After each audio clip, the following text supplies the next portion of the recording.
నమస్తే, welcome to our channel. నేను మీ ప్రియాంకారాం. YCP వాళ్ళ జోలికి ఎవరైనా వెళ్తే వాళ్ళు చావాల్సిందే లేదా జైలుకి వెళ్ళాల్సిందే, ఏళ్ల తరబడి బయటకు రాకూడదు.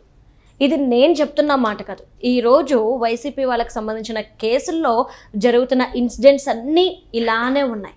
మరి ఈరోజు ఏం జరిగింది, ఎందుకు మనం మాట్లాడుకోవాల్సి వస్తుంది అని అంటే, పరకామణి ఇన్సిడెంట్. ఈరోజు రైల్వే ట్రాక్ పక్కన ఏపీలో ఒక మృతదేహం కనిపించింది. ఆ మృతదేహం సతీష్ కుమార్ది. మరి ఎవరి సతీష్ కుమార్? ఆయన చనిపోయాడా లేదంటే ఆయన మరణం మీద ఇది హత్య అని చెప్పేసి వస్తున్న వార్తలు నిజమా అనేది తెలుసుకునే ప్రయత్నం చేద్దాం. దీని గురించి మనతో మాట్లాడడానికి ప్రముఖ పొలిటికల్ అనలిస్ట్ అలానే సోషల్ యాక్టివిస్ట్ కృష్ణకుమారి గారు ఉన్నారు. ఆవిడని తెలుసుకుందాం. నమస్కారం మ్యామ్. మ్యామ్, ఈరోజు రైల్వే ట్రాక్ పక్కన ఏదైతే డెడ్ బాడీ కనిపించిందో అది సతీష్ కుమార్ది. ఈరోజు ఆ బాడీ మీద ఉన్న గాయాలను చూస్తే కుటుంబ సభ్యుల దగ్గర నుండి ప్రతి ఒక్కరు, రాష్ట్ర ప్రజలు కూడా అంటుంది ఇది ముమ్మాటికి వైసీపీ వాళ్ళు చేసిన హత్య అంటున్నారు. కానీ ఇది ఒక యాక్సిడెంట్గా ఆయన సూసైడ్ చేసుకున్న విధంగా చిత్రీకరించారు.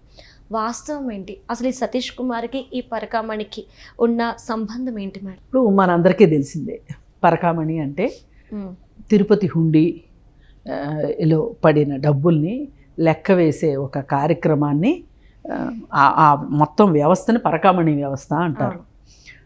అయితే ఈ పరకామణి వ్యవస్థలో బోలెడు మంది ఉద్యోగస్తులు ఉన్నారు. అయితే ఈ ఉద్యోగస్తులు ఎలా అందరూ దేవుడంటే భయం ఉన్నవాళ్ళు, లేకపోతే నీతిమంతులో, అలాగే అవినీతి ఎరగని వాళ్ళు ఉండరు కదా. అందరూ ఉండాలని లేదు కదా. అది ఎంత దేవస్థానమైనా దేవుడి గుళ్ళో ఉద్యోగాలు చేసే వాళ్ళకు కూడా పాపభీతి ఉంటుంది అనే ఒక నమ్మకం లేదు. అందరికీ ఉండాలని లేదు అంటే మన ఉద్దేశం ఉండొద్దని కాదు, ఉండరు కదా. అట్లాగే ఇప్పుడు ఎట్లయితే బెల్లం ఎక్కడుంటే ఈగలు ఎట్లా వస్తాయో, సంపద ఎక్కడుంటుందో అక్కడ దాన్ని పరిరక్షించే వాళ్ళు ఉంటారు, అట్లాగే దాన్ని భక్షించే వాళ్ళు ఉంటారు. ఇప్పుడు మనకి ఈరోజు చనిపోయిన అతను పాపం పరిరక్షించే బ్యాచ్. భక్షించే బ్యాచ్ ఎవరు అంటే రవికుమార్, మనకి పైకి కనిపిస్తున్న వ్యక్తి.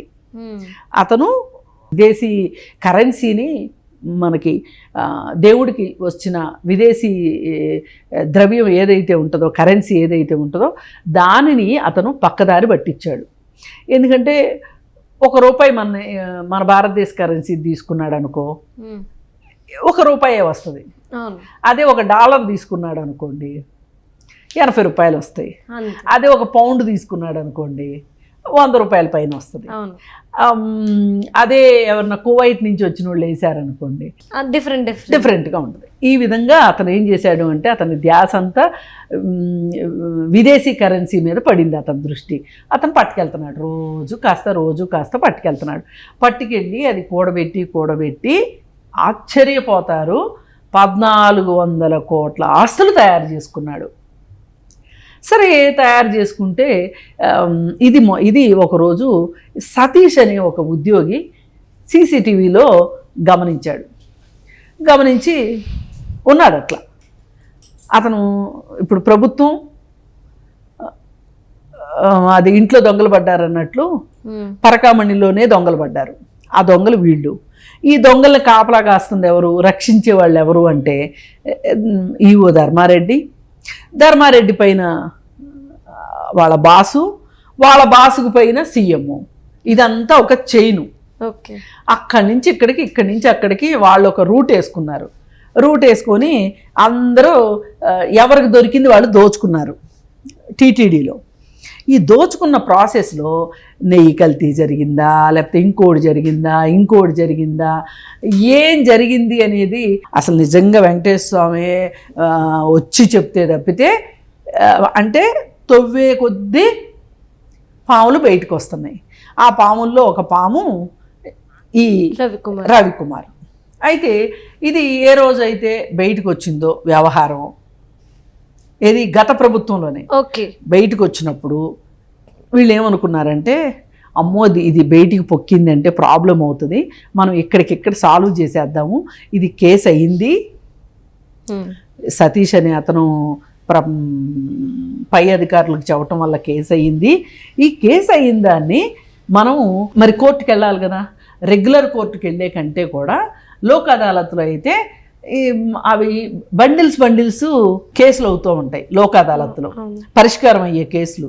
ఆ కేసులో ఇది ఒక కేసులాగా వెళ్ళిపోద్ది అనుకున్నారు. రెగ్యులర్ కోర్టు అనుకోమ్మా, ఆ రెగ్యులర్ కోర్టుకి ఎవరు వచ్చారు ఎవరు వెళ్ళారు అన్నీ తెలుస్తాయి కదా. అందుకని ఏం చేశారంటే వీళ్ళు తెలివిగా ఇది బయట ప్రపంచానికి తెలియకోకుండా, మరి స్కామ్ కదా, బయట ప్రపంచానికి తెలియకోకుండా ఉండటం కోసం లోక్ అదాలత్లో పెట్టారు. అయితే లోక్ అదాలత్లో పెట్టాలి అని అనుకున్నప్పుడు ఈ దేవస్థానం కేసులు ఇట్లాంటి కేసులు పెట్టకూడదు అనేది ఏదో ఒక రూల్ ఉంటుంది. అయితే వీళ్ళు దాన్ని కూడా మతలబు చేసేసి అక్కడ సెటిల్ చేసేసి ఈ 1400 కోట్ల రూపాయల ఆస్తులు ఏవైతే ఉన్నాయో ఎవరికి కావాల్సింది వాళ్ళు పనిచేసేసుకుని గప్చిప్ సాంబార్ బుడ్డి అయిపోయారు.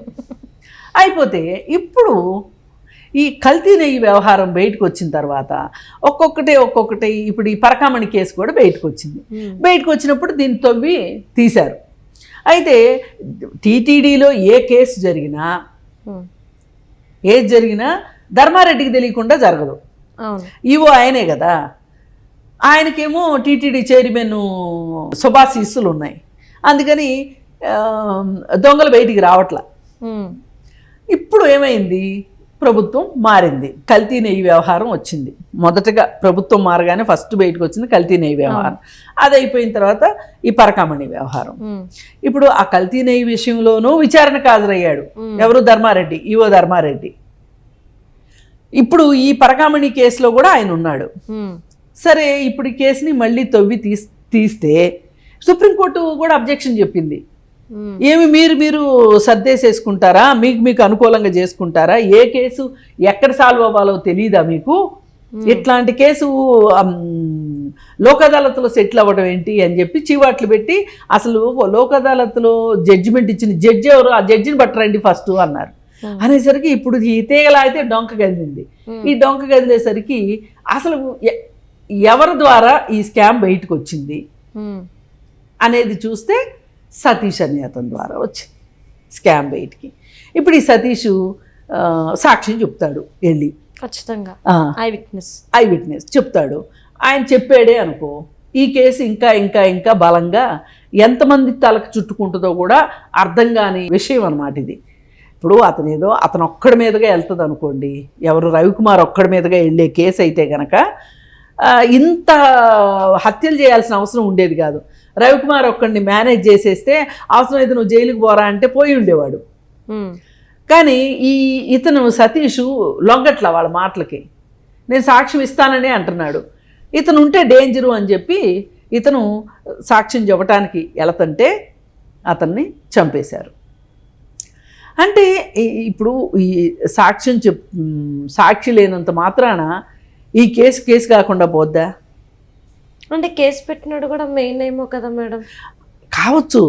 అక్కడ లోక్ అదాలత్లో వీళ్ళు సెటిల్మెంట్ చేశారు కదా, ఆ సెటిల్మెంట్ బేస్ చేసుకుని కూడా కేసు జరుగుద్ది కదా. ఓకే, కేసు రన్ అవుతూనే ఉంటుంది. కేసు రన్ అవ్వాల్సిందే. అంటే వైసీపీ వాళ్ళు పప్పులో కాలే వాళ్ళు ఏమనుకున్నారంటే ఇప్పటికిప్పుడు ఇది సెటిల్ అంటే ఒక సాక్షిని మనం లేకుండా చేసేస్తే అయిపోద్ది అని. ఇప్పుడు వీళ్ళకి అలవాటే కదా.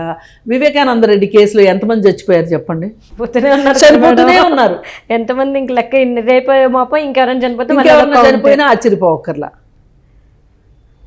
ఇప్పుడు దస్తగిరి అనేవాడు ఒకడు అప్రూవర్గా మారకపోయి ఉంటే గనక